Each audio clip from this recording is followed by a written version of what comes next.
This is Professor's Research, a Pokemon Pocket podcast. I'm here today with my good friend Jake, and we are going to be talking about a card that is very controversial in the current meta, and that is Magnezone. Also, while this is going live, if you're interested in another one of these episodes, there's one over on his channel too, so make sure to click the link pinned in the comments and the description.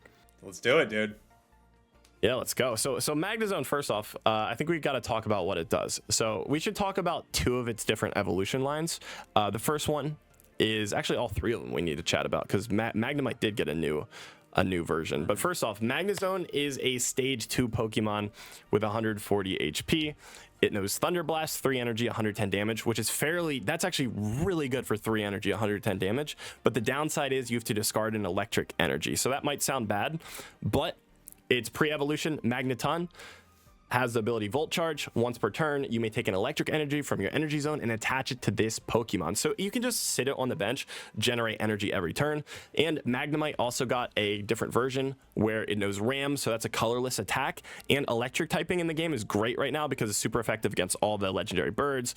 The water meta with Palkia, Articuno, those guys, that's everywhere too. So having a Magnemite that can attack for 30 damage for 1 energy is fairly good too. So this card is being seen absolutely everywhere right now, and I have a list here of pros and cons, but first what is your initial impression of what you have been experiencing with this card so far? Yeah, I mean, it's a complete like meta shaker, right? It's so splashable, it's in every deck, and you nailed all the reasons for it. I remember a lot of people when I would first show it off in decks, they would say, why this Magnemite, as opposed to the other one? So the new Magnemite that came out in Space Time Smackdown, like you said, colorless energy, so you could put that in any deck. And then the Magnezone from Genetic Apex generates its own energy, not only its own energy, but its own lightning type energy, which you need for Magnezone. So if you didn't look at Magnezone from Genetic Apex and you just looked at the Magnezone line from Space Time Smackdown, you'd think, well, that's fine, I guess, like 10 damage and then 50 and then 110 like as a stage 2. It's like, okay, I guess. But because this card generates its own energy, you don't have to run any lightning energy in your decks, and now all of a sudden you have a card that is fully self-sustaining, able to do 110 damage, and it is a non-EX Pokemon. It is crazy good, and you can even generate, it's so wild. You put it down as its stage 1, you generate energy. The turn you put it down, then the next turn you generate energy, and you can put Magnezone right on top of it. No penalty for generating that energy. You're allowed to attack right away. It is just so incredibly good, and it's the reason you see it in literally every deck. You see it in Mismagius and Cresselia and with Darkrai and with like any deck you can think of. Yanmega, sure, throw a Magnezone in there. Like, are you playing Greninja? You could use a Magnezone too, right? Any deck in the game can use this setup, dude. It's disgusting. It's just because the fact that it like generates energy, like you said, and you can just sit it on your bench. You can put it in any single deck. I think that's... So first I want to start with the cons. So we know how strong it is, right? Everyone has probably played against it at some point, and you see, why it's so great.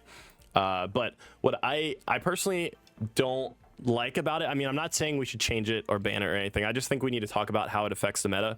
First off, one more thing we forgot to mention is that Stage 2's got so much better with this new pack because we got communication. So it's not only the fact that it got more consistent because you can shuffle back a Pokemon and draw maybe your evolution. You can also use the Magnezone line as communication targets to find the rest of your Pokemon too. So Stage 2's got better. So adding this in a Stage 2 meta is obviously amazing. But the cons for this card is it takes up half a deck's evolution slots. So I guess you could argue that it makes decks less creative, because literally I will throw this in anything and it will potentially make it better. So it kills a little bit of creativity. I also think it warped the meta quite a bit. Like if we look at the top tier decks right now, Skarmory Magnezone is probably like tier 2. Darkrai Magnezone is also crazy good. And you just play it with like Pikachu too. There's just so many different variants that you can use it in, so it kind of warped the meta a little bit too. I don't know if that's a complete downside. I just feel like that's the way it is. But another thing that we can dive into in a second is it could potentially set up a future power creep, because we already have this card that just sits on your bench and generates its own energy really fast. So it could force future cards to get stronger. And it's also hard to adapt for it because you can fit it in with any typing. So if you throw it in with like a dark deck, now you have coverage for water because you have electric on your bench. So it just doesn't really feel fair. You go against a dark deck and then all of a sudden, you know, you have to deal with 2 different types. So yeah, I don't know. What do you think about those? I'm fully with you. I think this is just interesting. I'm on Limitless right now, and I just want to give everybody an idea of how many decks this is in.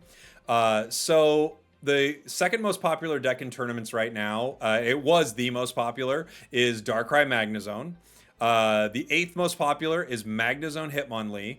The 9th most popular is Magnezone Skarmory. Then the 31st is Magnezone Mew.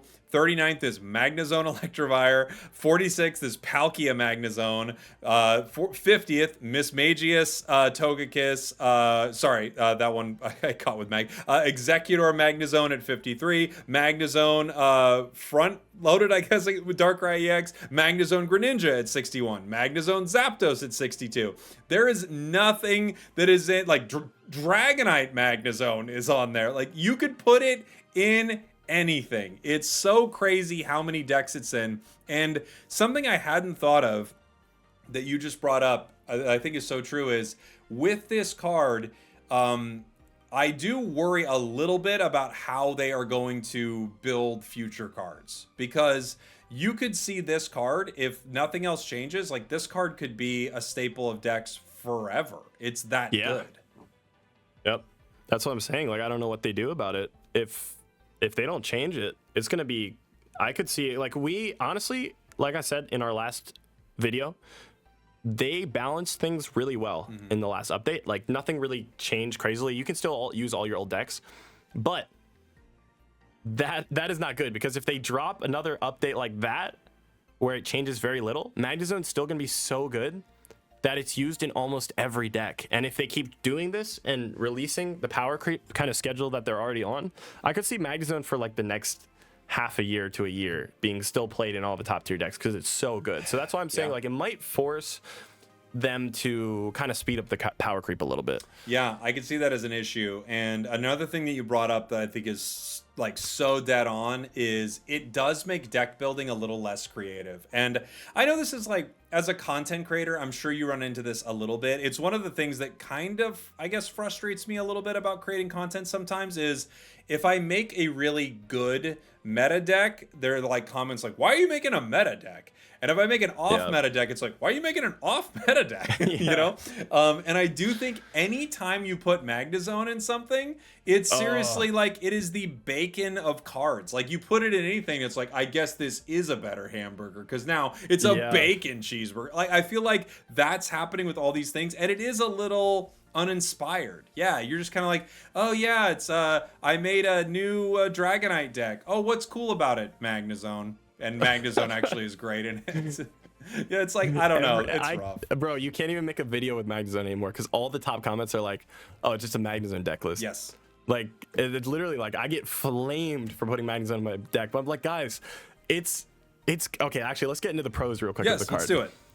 So it frees up resources for other Pokemon. So when you're using a non-meta deck that it costs a lot of energy, it might not be that great early game, or it might have some weaknesses, but Magnezone just fixes those. It's like a Band-Aid. You just throw it on it and make it better. So it's good for non-meta. It does make it less creative, but there's some decks that you would have never been able to win with before that you can win with now because of Magnezone. Like, I just made a Lake Trio deck, and Magnezone helps that because the main card in that deck discards 3 energy. So once you attack with it once, you have no follow-up, but Magnezone gives you that follow-up. So it's really good for non-meta decks, but it's also good for meta. So I don't know.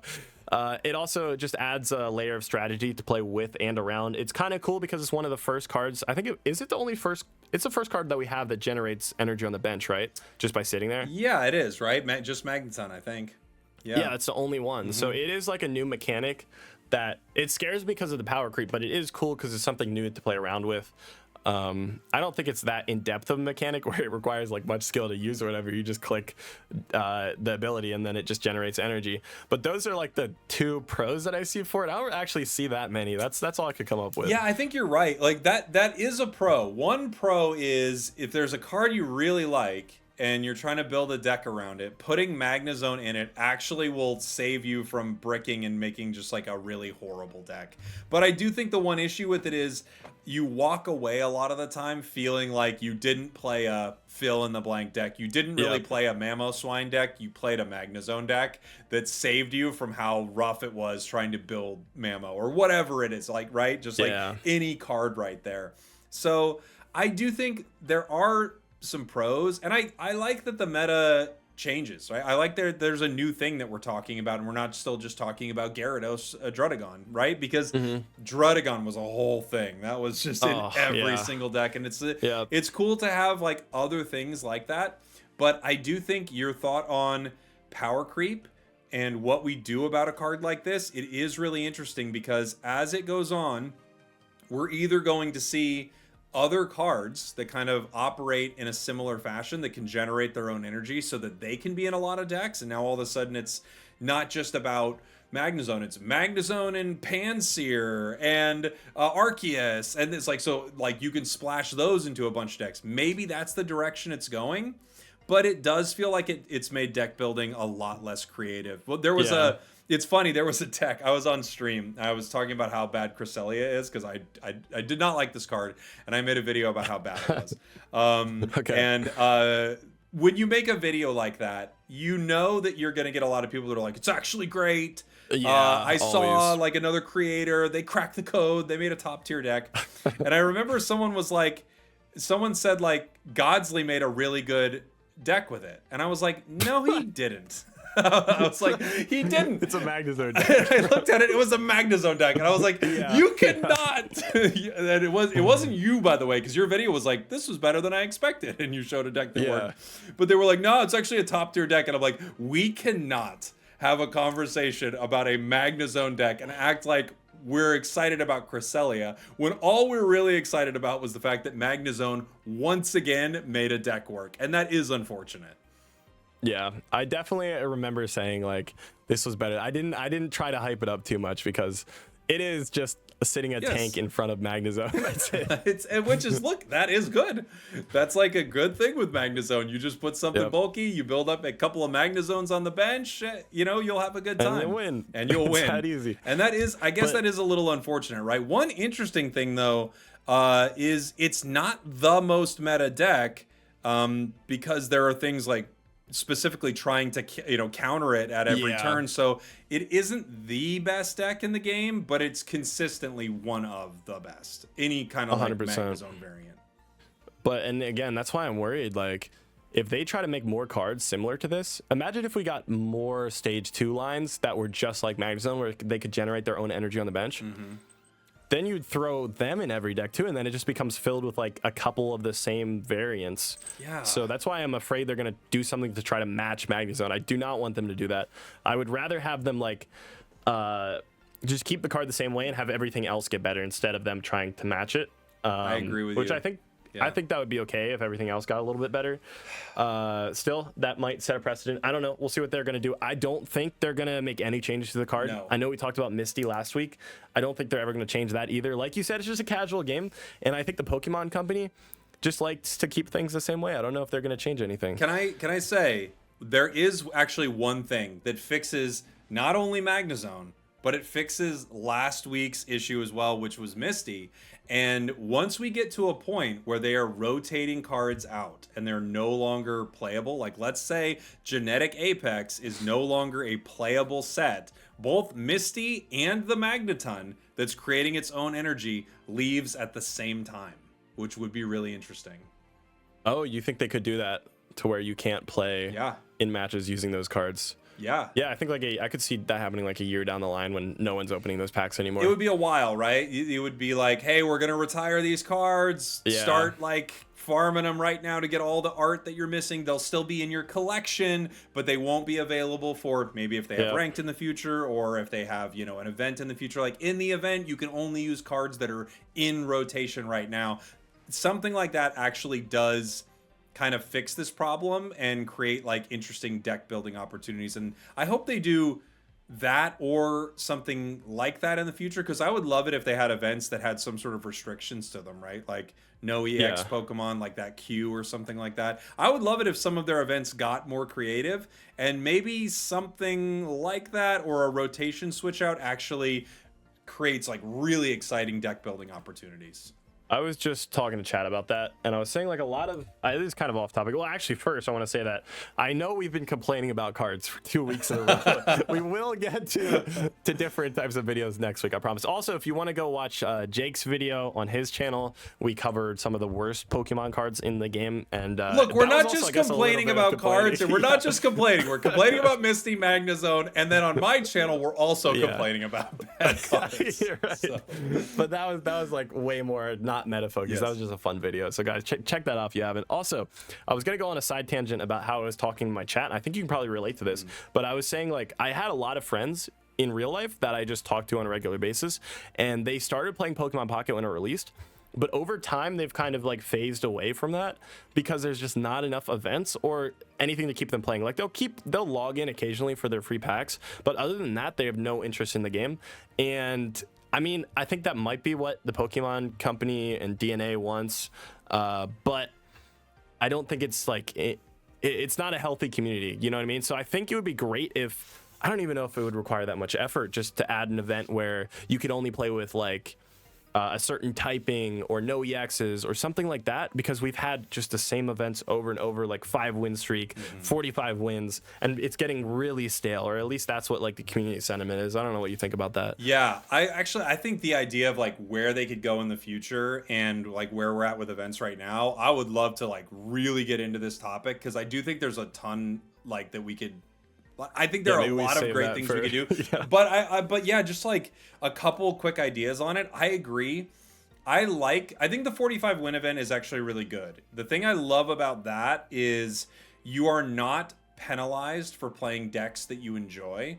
That I really like. The 5-win streak event is a little cringe at times because like just one bad Misty flip or you run into a bad weakness and then all of a sudden you're in a lot of trouble. I can imagine that event really annoying people. I do think in the future more creative events would get people really excited. And instead of having maybe a full-on ranked queue for the game, if they had more consistent events, that might sort of scratch that itch, and then at the same time not like really penalize people for not, just playing like the 5 meta decks that exist. I think we also need to get better rewards, because for me personally, it doesn't feel that great when I play 40 and I get 45 wins, which is typically about like, maybe it takes 70 games, 60 games. I spend all that time and then it gives me a medal, and I'm like, all right, that's cool. It's cool. I like a medal. You can flex it, show it off, but it just 45 wins takes a long time. Like my fiance is not even at that yet from the last event. She's at like 30 and she plays like somewhat casually. So to put all that time in just to receive a medal, I don't know. I would like to see something a little bit more, maybe. I think in-game rewards could be cool, right? I feel like they're trying to strike a really delicate balance between not forcing you to log in and play every day, because I'm sure as you know, like you used to cover COD Mobile, right? And I play Pokemon Unite a lot still. And a lot of games out there, they want to be your only game. They want to be your sole focus of time. You've got to log in every day. You need to play your 8 matches or whatever to clear all of your daily events. And I do like that Pocket is way more relaxed in that space. It's like, log in, open a pack, maybe battle if you want to. Who cares? Like, surrender against the computer and then leave. Yeah. So I do like that aspect of it, but I agree with you. I think also, given how we are, like, as people with games now, I do think we probably need a few more hooks. I just hope they're careful not to turn it into, boy, if you're not playing Pocket every single day, you're done. Yeah. No, I agree with that. I think they're doing, they have a goal in mind. They know what they're intending, but I do think like it's the medal is just almost looks the same as the last one. It's just a little bit of different color. You know what I mean? Yeah. Maybe if we got like they give us like a banner or something, maybe card sleeves even for like doing well in an event. I feel like that's not too crazy, you know, and no one feels like a need to like get the card sleeves because it's not like they're giving us packs or anything. So that would, I think it would, maybe they'll do that in the future. I also think because Pokemon's such an old and large company, it might take them a while to make these changes too. So maybe we just have to be patient because they have to go through different layers of like getting things approved and stuff. So I don't know. We'll see what they do in the future. Right now, I'm still happy. It's still a fun game. We'll see what they do to balance things too. I think Magnezone, it might impact the meta. We'll see. I guess we'll see in the future. Maybe come back to this video and let us know. Also, let us know what you think about Magnezone in the comments below. We're really interested to hear. Again, make sure to go check out Jake's video. There's a link in the description and in the comments. And I think that's it for today. Thank you guys so much for watching, and I'll see you next time. Bye. Bye.